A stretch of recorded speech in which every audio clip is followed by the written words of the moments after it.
My name is Molly Weber. I'm a program specialist here at Rochester Hills Public Library, and I'd like to welcome you to this evening's program, Winter Wildlife with Dinosaur Hill. Before we get started, I'd like to take care of a few housekeeping details. Firstly, tonight's program will be recorded and available to view about 1 week from tonight on our YouTube page and on the RHPL website shortly after. We ask the audience members please silence or turn off their cell phones before we begin in order to avoid any disturbances during the presentation. We'd also like to thank the Friends of the Rochester Hills Public Library and their many fundraising efforts. It's thanks to their support that we can provide wonderful programming like today's presentation. Our next program is Vision Board Experience, Envision Your Best Year, which will be our first event of the new year on Thursday, January 5th at 7 p.m. You can sign up for that at calendar.rhpl.org. And now, without further ado, please welcome our presenter, Amanda Felk. Well, hello. How many of you have been to Dinosaur Hill before? Just out of curiosity. Just walking around or in the Nature Center too? All right, awesome. Great. All right. So I like some alliteration and I changed up my title a little bit. I went with animal adaptations for the winter weather because I can't remember what I called things months ago when I pitched this program. So we are going to talk about some animals and what they do in winter. All right. So all of the animals' adaptations are either going to be something physical, something that has to do with their body, right? Or they're going to be something that's behavioral. All right. So animal adaptations, they're either physical or behavioral, or sometimes a combination of the two, right? So endothermic, you're making your own body heat, because a lot of times what we want in the wintertime is to be warm, right? Do you think that's the only thing you want in the wintertime? All right. Did you say and dry? Yeah, absolutely. All right. So they're making their own body heat, and we do that by shivering, us endothermic animals. Some will also use their circulatory system to keep warm in some interesting ways. And of course, the same animals that are warm-blooded, that are endothermic, also have some great insulation, fur or feathers. Clearly more is better, right? Thicker, longer fur. And waterproof is the absolute best, so you can stay dry. So some of the animals that we don't think about a lot of times in their winter adaptations are these guys, right? So a lot of songbirds, usually we think about birds in the winter. What do we say they do? Fly south. Fly south, yes, right. So a lot of times we think about birds as flying south for the winter. The only reason that birds fly south for the winter, the ones that do, is because of food. They all have those endothermic adaptations and those feathers that are really great at insulating. So it is due to weather, because the cold weather, if you eat insects and the weather gets cold, what happens to all those insects? They hibernate. Sometimes they just die, right? They die off. They're not available to eat. And so migratory birds are just following their food sources so they can make it through. So does anyone know what these guys are? I think there's a light on here, right? Cardinal, chickadee. Yeah, we've got a cardinal, a black-capped chickadee, and a junco. Yeah, great. All right, so these guys are some of the more common ones you might see, especially if you're a bird feeder during the wintertime. And they have some great adaptations too. The chickadee, in fact, is able to shiver and to drop his core body temperature at night so that it can drop 22 degrees lower than what it is during the daytime. And so they have a special way of shivering. It's not like mammals shiver, but what happens is they're contracting and they're pushing and they're pulling muscles work against one another. And so it's kind of like their muscles are moving, but they're not doing anything. I wish that would happen to me when I'm sleeping, right? This one? Cedar waxwing.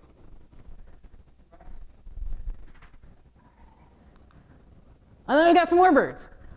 All right. So some of these birds, the nuthatch and the woodpeckers, a lot of times what they're eating are insects that are in the tree bark. They're in the tree bark, they stay nice and warm.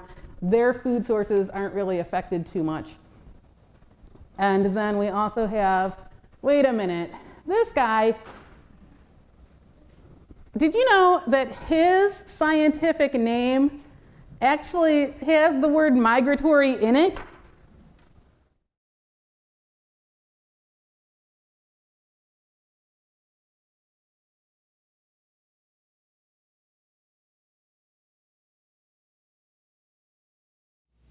So all of the waterfowl, all of the webbed friends have that kind of feed, but again, they have to keep their, they have to keep searching for food, right? So the mallards are usually the ones that are gonna stay around here a little bit longer, sometimes a wood duck. Right, and then we've got these guys. Owls. How many of you were here for my owl presentation? All right, only one. Great. I get to talk about owls all over again. So owls, now they are definitely more of a cold-loving bird. This one in particular, how many people know what this is? Owl. Yes. A snow owl, yes. So this one is one of our heaviest birds, our heaviest owls, I'm sorry, It's like that. in North America. It's like that owl. It is an owl. This owl is not one that sleeps during the daytime and gets up at night. This one actually is up during the day too. He lives up in the Arctic Circle. So you could say, if they come to Michigan, they are flying without good morning, right? They don't always, they don't come here every year. And when they do, it's usually the young that have done, it's a year of eruption. And so when I come around, you can also notice he has lots of feathers on his feet, right? Because where did I say most of the frostbite would usually be on a bird? This one is, it might be a juvenile, but I think it's just a female. Yes. So and remember, this is so the females usually are a little bit patchy and brown because their nests are on the ground. And so they need to camouflage with the snow that's on the ground is usually a little bit dirty, right? Sometimes rocky. And so the males are that brilliant white color that you might see up there. Yes. Yeah, so I think in the movie Hedwig was supposed to be a girl, but she's got the coloring of a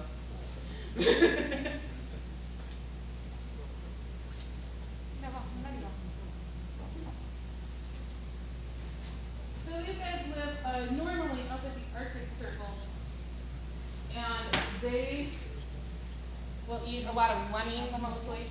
Did you see the names? Yeah, and these big fluffy feet. And so they hunt during the day because, well, sometimes at the Arctic Circle, there are days where it's no night. So they have to be adaptable, right? There are days where it's nothing but night. So they can hunt either or. And so they have lots of feathers to keep them warm. But even owls that spend all year here in Michigan, like our great horned owls, a lot of them, this is actually their breeding season. So you'll start to hear more owls, if there are any in the neighborhood, as they look for boy or girl owls. to settle down with and have some eggs.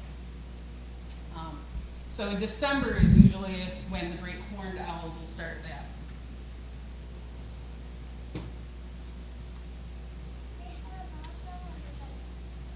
I have worked with a few barn owls, and it's really cute because barn owls have the heart-shaped face, and they're usually born around here.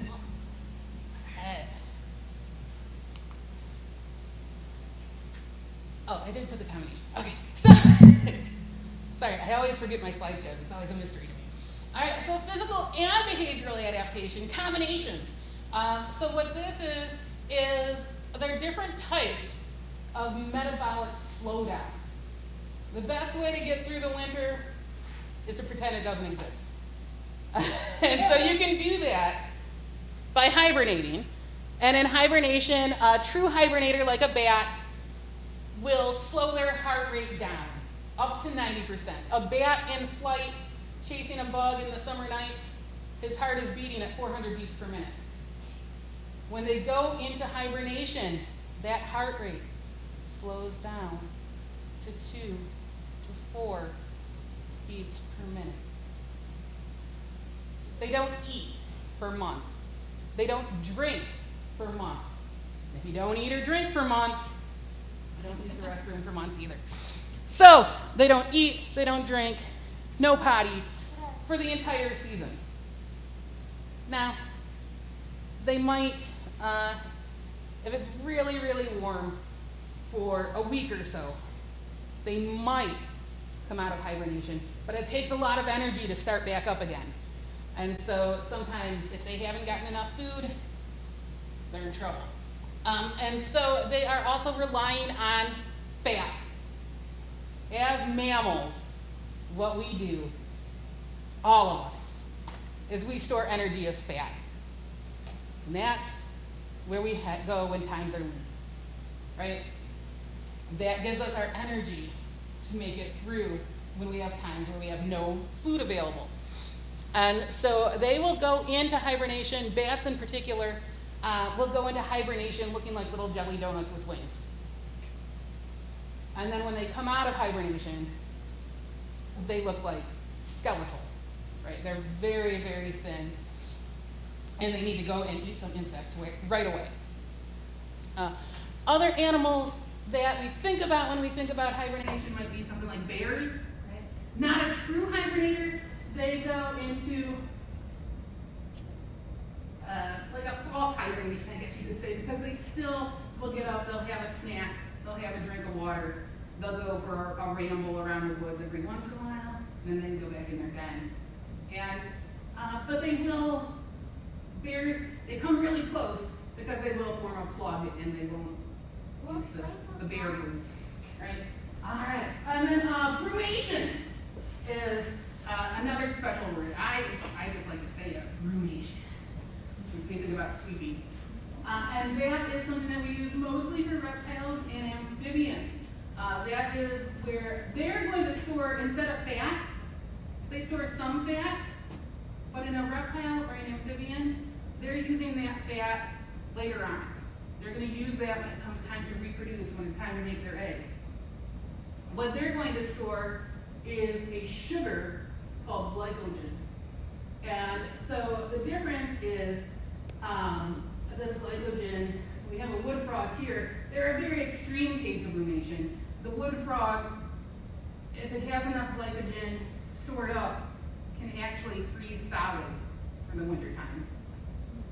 And then in the summertime, he just thaws out. He's good to go. Not too long. Hopefully he has enough fat stored, he can have little baby wood frogs too, right? They don't need a lot of oxygen. Like the bat, the bear, they're still breathing. They've got a lower respiration rate, but they still need fresh air. But the reptiles and amphibians don't need as much air, and they'll wake up more often. It doesn't take them as much energy to wake up. The wood frog can be frozen for months. It's a nice spring day, time to wake up. Go out, try to find something to eat. Frost hits the next night, I'm just gonna freeze solid here. Okay? As long as they have enough sugar stored up, they can make it. And then we have one more word, is torpor. So those can happen at any time of year. Torpor can happen when the weather is too hot, as well as too cold, when there's no food. If it's just a rainy night and you're not going to find food. It slows your heart rate down, slows your body systems down just a little bit, and then the next night, we hope it gets better. Right?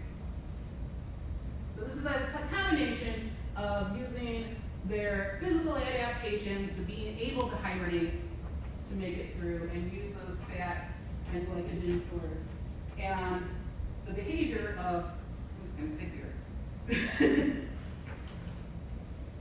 Our behavioral adaptations, ones that are just behaving, are our action words. They're our verbs. They're things like migrating and foraging and caching. So we've got some samples here. Our biggest well-known migration around here. Who's that be? Geese. Geese, Canada geese, yes. And so they will migrate to other places in search of food.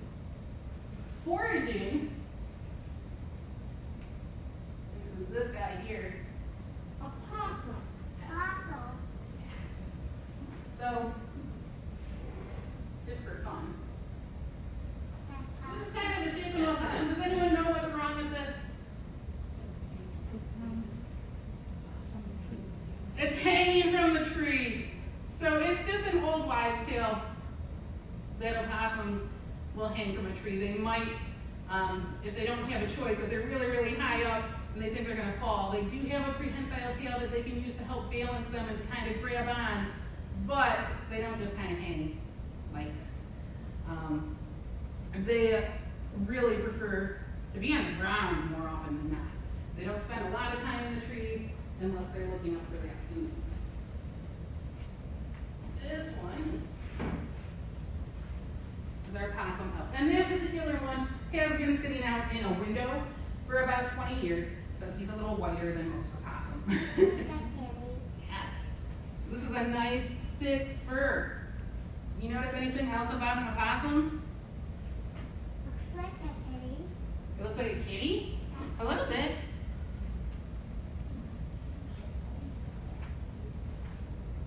Are opossums all covered in fur? Yeah. No! Their tails are naked. They don't have any fur on them. And that is why opossums will often end up with frostbite on their tails, or lose the tip of their tails. Because the Virginia opossum, originally, their range didn't go as far as Michigan. But they kept spreading forward and higher up. And it hasn't been enough to stop them, right? Having the tip of your tail fall off, it doesn't do enough damage to give up on expanding your range, going north, making a better life. And then we have here, this one is the red squirrel, one of our 13 squirrels native here in Michigan, one of 10 tree squirrels, one of 9 species of squirrels here in Michigan, one of 6 tree squirrels. We have the red squirrel, fox squirrel, eastern gray squirrel, and then 2 types of flying squirrels. That's all. Alright. So, do we know what they do in the wintertime? A lot of black squirrels too, right? Yes, so the black ones are actually the eastern gray squirrel. They just come in lots of colors. They actually, the eastern gray squirrel comes in that gray color. It comes in a color very much like this red, and then it comes in the black. And occasionally black and white. They are big too. Yeah. So the fox squirrel is the largest of them. And they'll look an awful lot like this. So this is a fox squirrel pelt. And all of our tree squirrels, Our ground squirrels are going to be spending the winter underground. Ground squirrels, right? Makes sense. And they'll be hibernating, including the woodchuck, which is also a squirrel.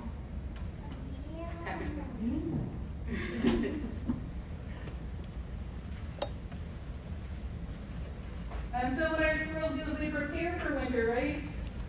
They find all of those nuts and acorns, and they bury them places, and they may or may not remember where.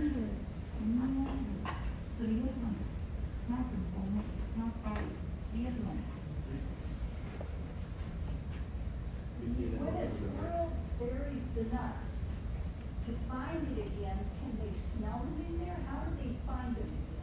But sometimes they remember, and sometimes they can smell them, depending on what the nut is, and depending on how much snow was falling over. And sometimes other squirrels take the nuts, or other animals even will take the nuts away from them. So they prepare and they cache their food. Another animal that I think is super awesome, that will cache its food. Well, I'm going to bring it around for you to touch.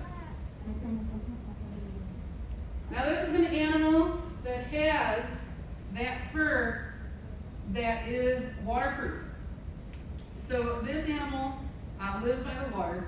It has 2 layers of fur. One layer is for warmth, and then the longer fur is for waterproofing. They have a gland on their backside, just like a duck does, that they use to waterproof their fur. And this animal will have a big house that it's built, and it will cut down all of its food for the winter and store it underwater. And then this is an animal that speaks to my heart. They store all their food for the winter time, and then they just stay at home. And occasionally they go out to their pantry and grab a snack. Who wants to spend the winter doing that? Yeah. Sounds like a good time to me. Any guesses on what this animal might be? A beaver, yes. So they have their lodge, and so we usually don't see beaver very much in the wintertime, but they are still relatively active. I like to think of them as just reading your books in their lodge. I'm sure at the library, I think a couple of people will agree with that idea, right? Just look, staying in your lodge, and then they go underwater. The entrance to their lodge is at the bottom. So they go underwater, and they have trees and branches stored underwater that they can snack on. And then, when it's summertime, springtime, it's time to start over again. That would be a lot of time with your family. You have to go get another stand. Oh. And another forager that don't have a lot of time that they spend, preparing or anything. They just kind of search out whatever food they can find. Are the members of the deer family. So this is a white-tailed deer, and this is a caribou.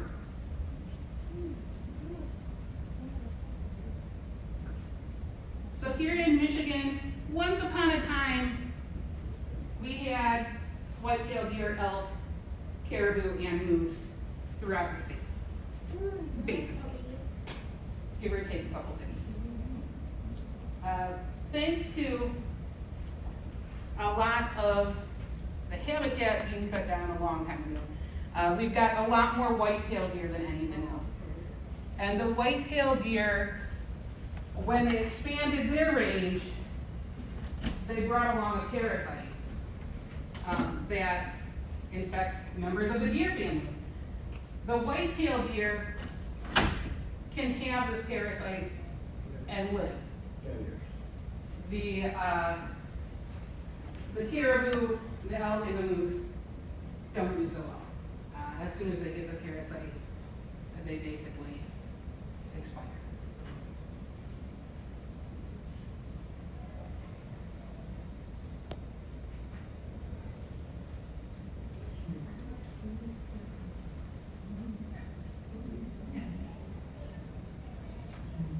Yeah, you don't want to touch them too often. What is the parasite? It's a brainworm.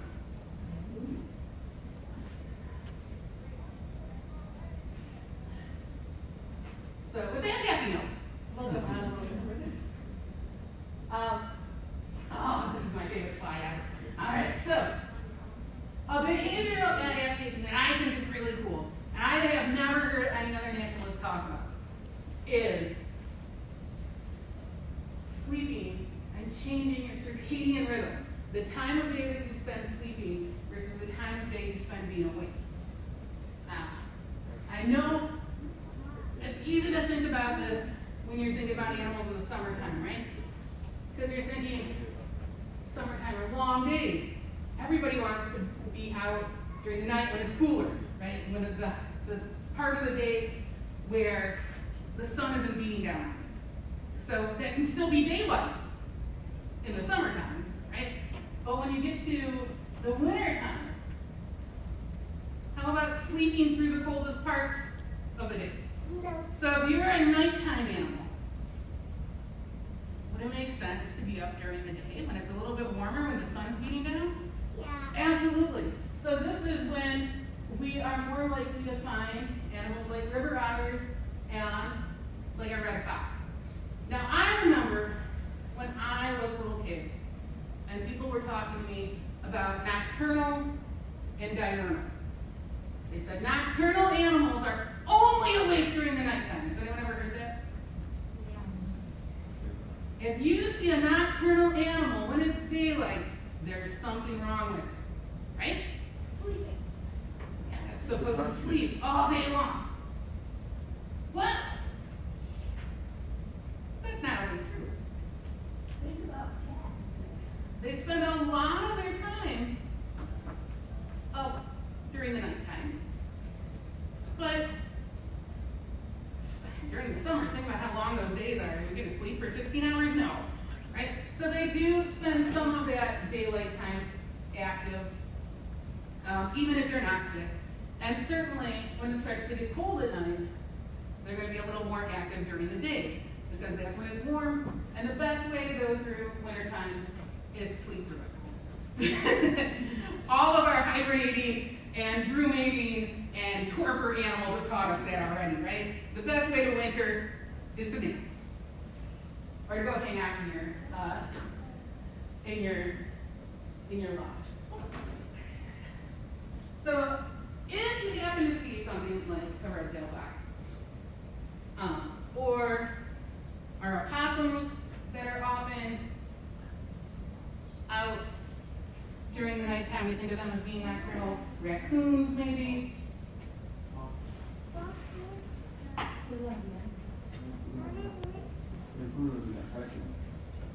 I just call him a red-tailed fox. That is kind of silly. He's a red fox.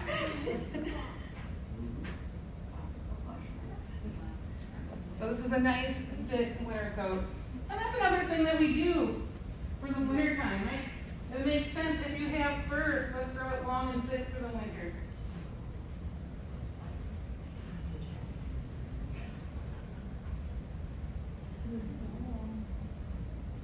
And then when it's summertime, get the short fur out again.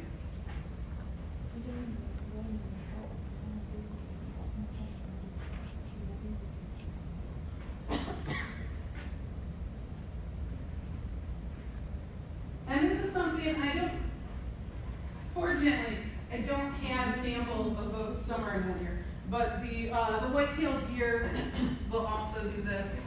They'll have the longer fur in the wintertime and shorter fur in the summer.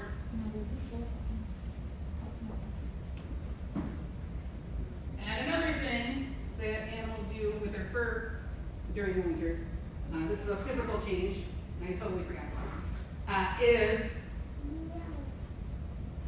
well, when do you think is the wintertime fur? The white ones have blended with the snow. So these are both from a hare.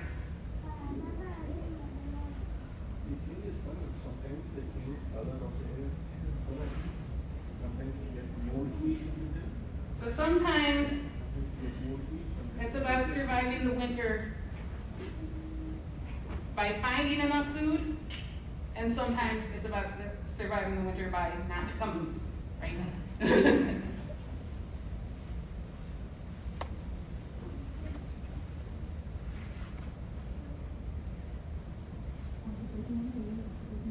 I don't know if I can feel any difference between the two, but I think they're both pretty plush.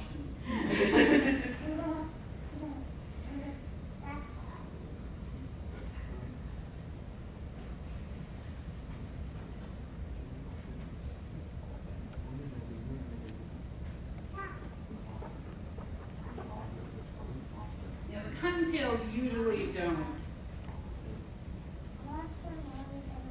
But a little bit further into the UP, I believe they still have the snowshoe deer.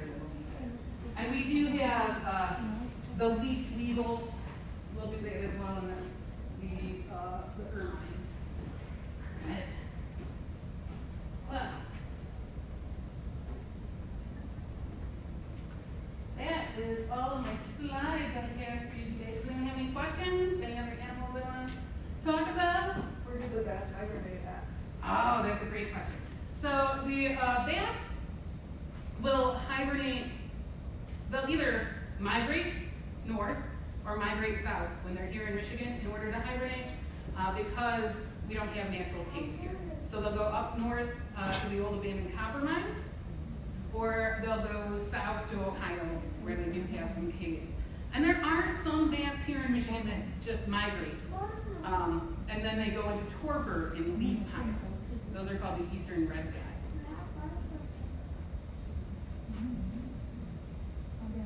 I know the DNR has policy in Michigan about protection of bats. They don't really allow you to exterminate or remove bats. Correct. So why is that? That is because over half of all bat species around the world are threatened or endangered. Okay.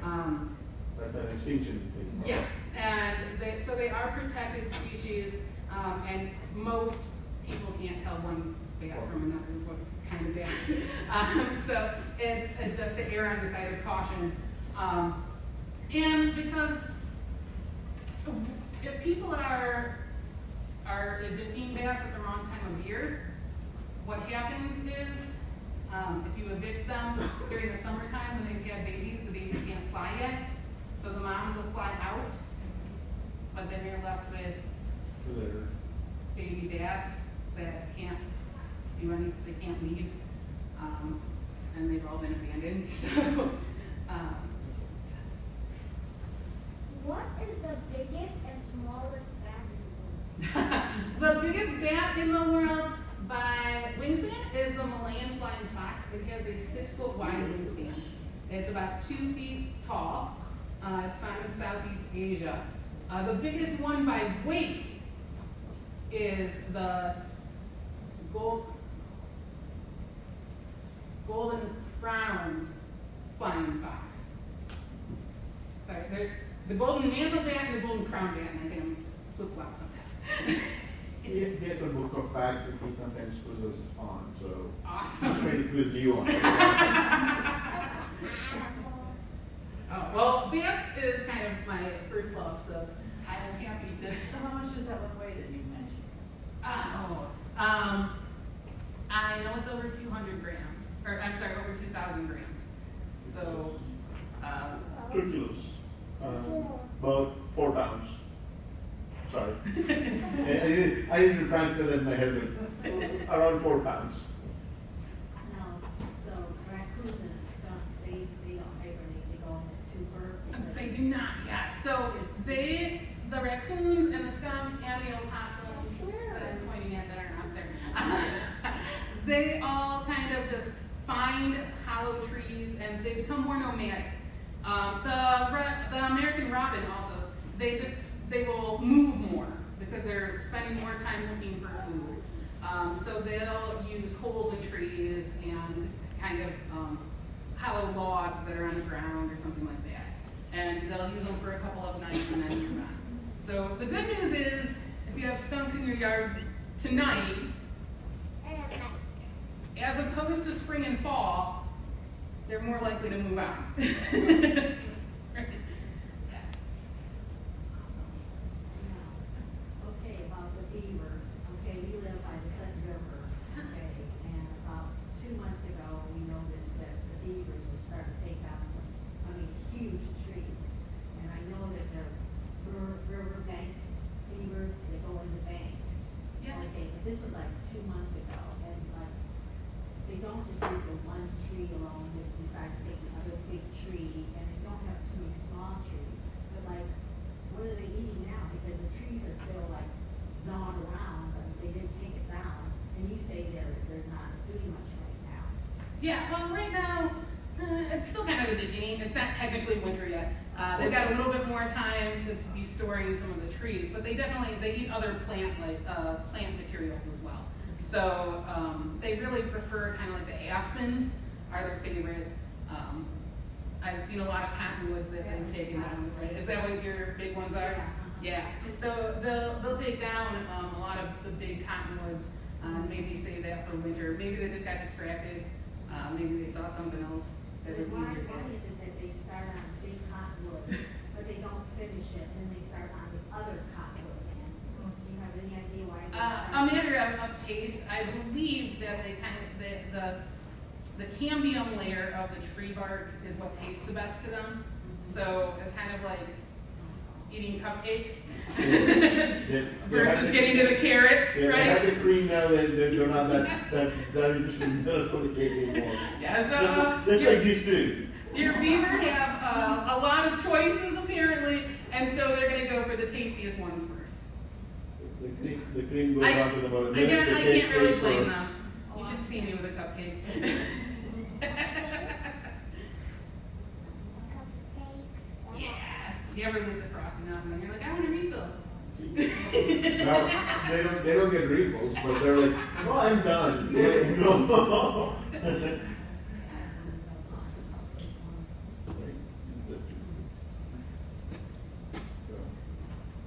Cupcakes gonna fall up again.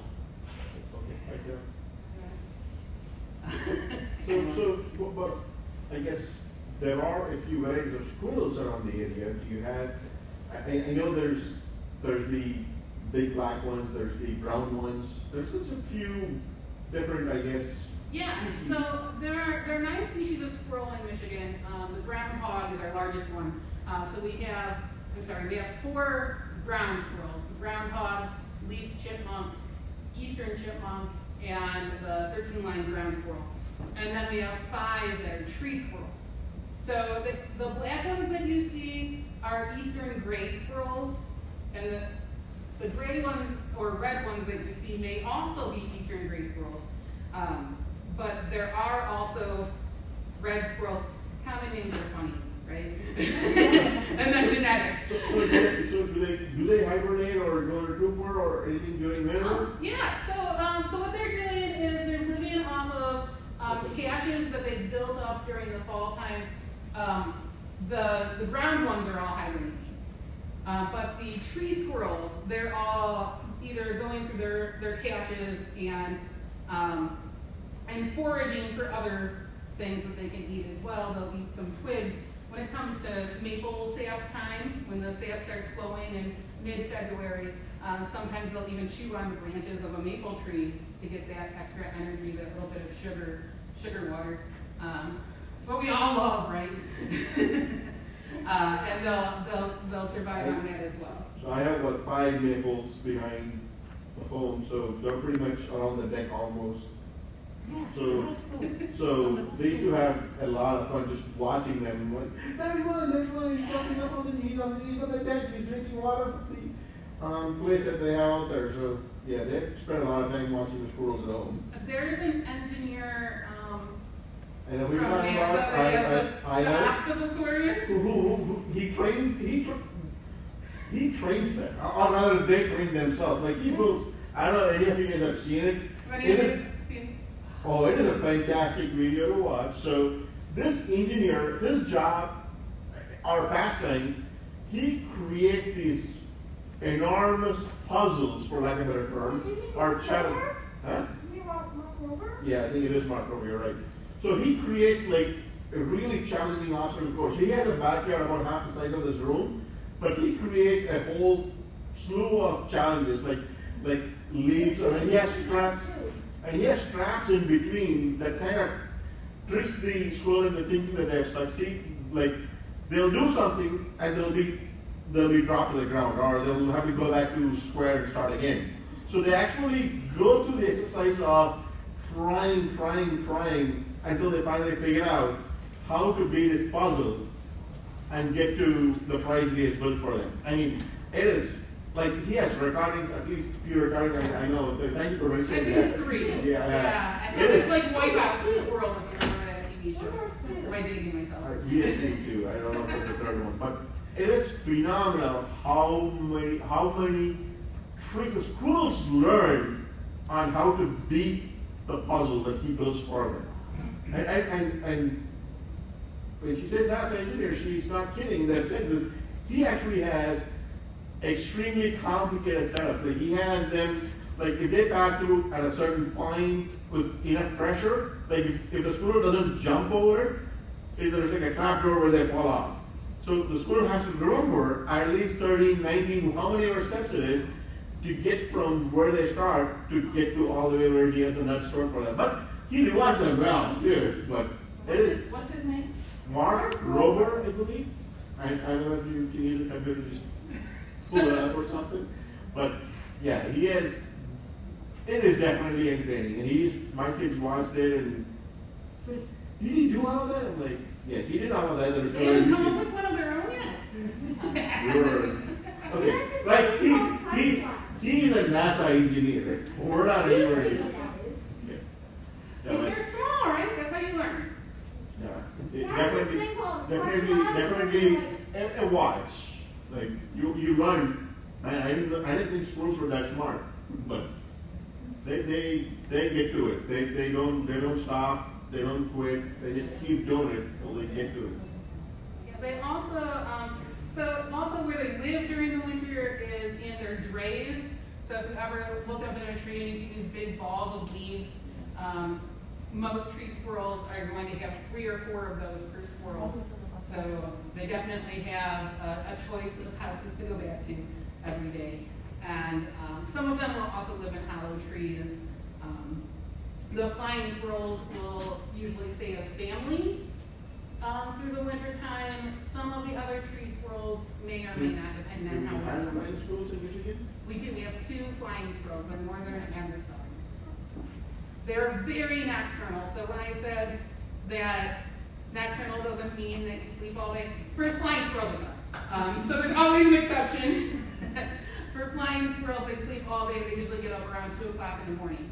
And so if you're up at 2 in the morning and you happen to look above and you see what looks like a piece of white bread going over your head, you've just seen a flying squirrel. We had one, we live in a condo by the big, and you know, a big maple tree by our window, and we were up late doing some computer work. And sure enough, there was a squirrel on our screen. We took a picture of it, we couldn't believe it, and it was the flying squirrel. Did you totally just Yeah. plan on your screen so you got to see the toast? Yeah. I'm sorry, the bread. I like my toast really light. And if you ever get a chance to see it again, and you can grab a black light, they also will fluoresce neon pink under a black light. Oh my goodness. Just kind of an interesting flying squirrel there. Let's keep a black light on. Any other questions? Now those homes that the squirrels live in with those leaves, what else is it made of? It seems like they fall apart. Yeah, it's leaves and sticks. They kind of just lob it together. There's probably a little bit of mud too involved, but it's mostly just wrapping it and just tucking it in so tight. It's hospital corners all the way. I have a second floor office, and I look out the window and look straight into the woods where the squirrels are. And one year, this is really sad, a squirrel built her nest right in front of the window. And then after it was there for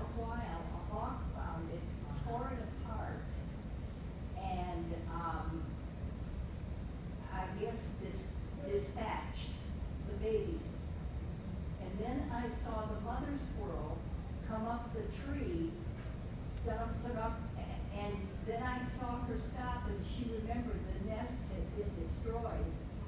She took a few more steps. She laid her head against the branch for a few minutes. And then she went on and did her business. But I saw her grief. Yeah, well, it's part of nature, right? So that hawk probably had babies to feed itself. So. But we think that animals don't feel the way we do. Well, it was obvious that she did. Now chipmunks, they go into, I don't think they go in semi-hibernation. What I heard is they wander around in like chambers and then they stay in there. Yeah. So they're the chipmunks. They'll be in the semi-hibernation state, just like the groundhogs and the bears, where they're like underground, maybe a little bit more, edging toward beaver, full spectrum, right? So they'll be in their underground homes, and they'll spend most of it in a forward state. Absolutely. And on a nice day, still look for some nuts under the snow, right? What do mice do? I Oh, they usually find our houses. They find our houses. No, because I think because I've been to some nature centers where they said they can go underground for the snow. Yeah. So they still they'll use the snow as insulation, and they'll continue to forage as well. That's why some of the animals, like the owls, are really happy to be out in the snow because they've got such great hearing. They can hear the mouse underneath the snow. The mouse doesn't see them coming, doesn't hear them coming because of that silent flight, and they get snagged. Yeah. So a lot of the animals that are really going to be foraging, something like an opossum, our big three again, opossum, skunk, raccoon, and the red fox, all of them would be happy to eat some mice as well. So yeah, they're definitely up, even though we don't see them unless they're in my silverware drawer. 4 years in a row, I had mice in my silverware drawer. And I would take all my silverware out, bleach it, bleach the drawer all out, mice again. And then after 4 years, I decided I could put my silverware somewhere else. And you know, the mice never came back. They were so offended.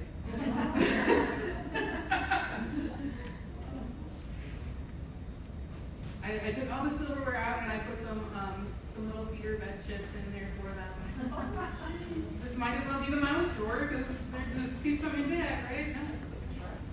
Like, no, we don't have that. The mice I over did for that. Well, I didn't. We had a bull in our house, okay?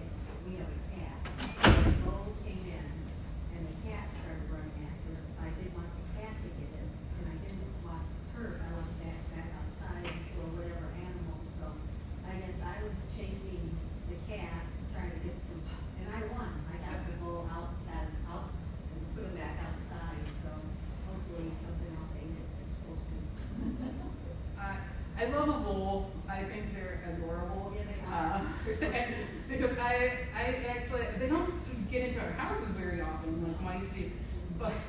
But at a nature center I used to work at, I happened to have the door open and I was bringing something inside. And I just looked over real quick and I saw this little gray bull toddling along. Like they don't scurry like a mouse, they're just like, and then they've got that little tail. So I went over and I scooped them up and